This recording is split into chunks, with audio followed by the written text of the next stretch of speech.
हालांकि वो आदमखोर राक्षस मर चुका था, लेकिन कमरे के अंदर अब भी अजीबोगरीब आवाजें आ रही थीं। जैसे ही थानेदार अंदर जाकर देखने ही वाला था, सामने का नजारा देखकर वो बिल्कुल जड़ हो गया। जिसे वो मरा हुआ समझ रहा था, वो जीव अचानक से हिलने लगा। थानेदार ने जैसे ही उसके ऊपर पड़ा सफेद कपड़ा हटाया तो देखा कि उसका शव किसी कीड़े से लिपटा जा रहा है, जबकि ऑपरेशन रूम पूरी तरह से सील था। फिर इतने सारे कीड़े कहां से आ गए? हालात बिगड़ने से पहले सबने मिलकर तय किया कि उस लाश को जला दिया जाए, पर उन्हें नहीं पता था कि उनका यही फैसला पूरे कस्बे के लिए एक भयानक आफत बनकर लौटेगा। जैसे ही डिप्टी इंस्पेक्टर घर पहुंचा, अजीब घटना शुरू हो गई। कई सालों से बंद पड़ा फोन अचानक बज उठा और जब उसने फोन उठाया तो रिसीवर से एक अजीब डरावनी लोरी की आवाज आने लगी। ये सुनते ही उसने घबराकर फोन काट दिया, लेकिन तभी उसके पीछे रखी बॉयलर की केतली उबलने लगी। उसमें भरे थे दर्जनों झींगुर और उसी के साथ वो म्यूजिक बॉक्स भी फिर से दिखाई दिया। इंस्पेक्टर कुछ समझ पाता उससे पहले ही बॉयलर से निकली झींगुर की गर्म हवा से उसका हाथ झुलस गया, पर अगले ही पल उसकी नींद खुल गई। वो सब एक डरावना सपना था, लेकिन जब उसने अपना हाथ देखा, वहां सच में जलने के निशान थे। डरा हुआ रवि सीधा इंस्पेक्टर साहिल के पास पहुंचा। तभी दोनों ने खून से लथपथ एक आदमी को घर से बाहर जाते हुए देखा। दोनों तुरंत मौके पर पहुंचे और जो देखा वो दिल दहला देने वाला था। खून से लथपथ एक औरत मरी पड़ी थी। उसकी हालत बेहद भयानक थी, जैसे किसी चीज ने उसे अंदर से फाड़ डाला हो। लगता था मरने से पहले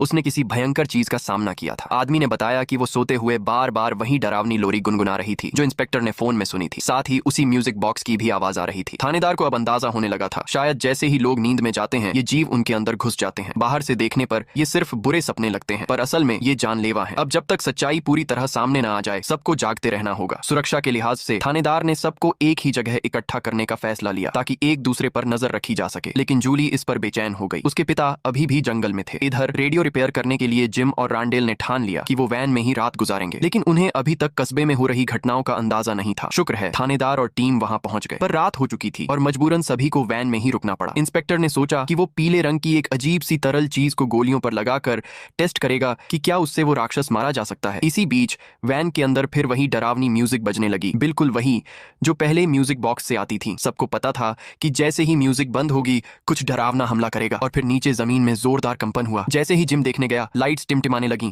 और पूरा माहौल डरावना हो गया। थानेदार ने सबको शांत रखने की कोशिश की, लेकिन रांडेल घबरा कर वहां से भाग निकला। अब तो वैन की खिड़कियां भी टूट चुकी थीं। बाहर से राक्षस घुसने ही वाला था। थानेदार ने लीडर को गाड़ी स्टार्ट करने कहा और खुद बाहर खड़ा होकर उस आदमखोर राक्षसों का ध्यान भटकाने लगा। गोलियों पर लगाया गया पीला लिक्विड भी उस राक्षसों पर असर नहीं कर रहा था। सौभाग्य से लीडर वैन लेकर आ गया और थानेदार किसी तरह बच निकला। उधर भागता हुआ रांडेल जंगल में झींगुरों की आवाज सुनकर डर गया और दौड़ पड़ा, पर अगली ही सेकंड झींगुरों का पूरा झुंड उसे घेर लेता है। लेकिन वो अकेला नहीं था। सेफ हाउस में मौजूद नर्स भी उसी का शिकार हो गई। एक छोटी सी झपकी में ही झींगुर का झुंड अंदर घुस आए और उसे पूरी तरह निगल गए। बाकियों को वो एक सपना लगा, लेकिन नर्स के लिए वो हकीकत बन चुका था। उसके शरीर पर असर साफ दिखने लगा और उसकी चेतना भी धीरे धीरे खत्म हो रही थी। अब अगर जल्दी से कोई उपाय नहीं निकाला गया तो अगला नंबर किसी और का होगा और शायद इसका इकलौता हल फिर से उस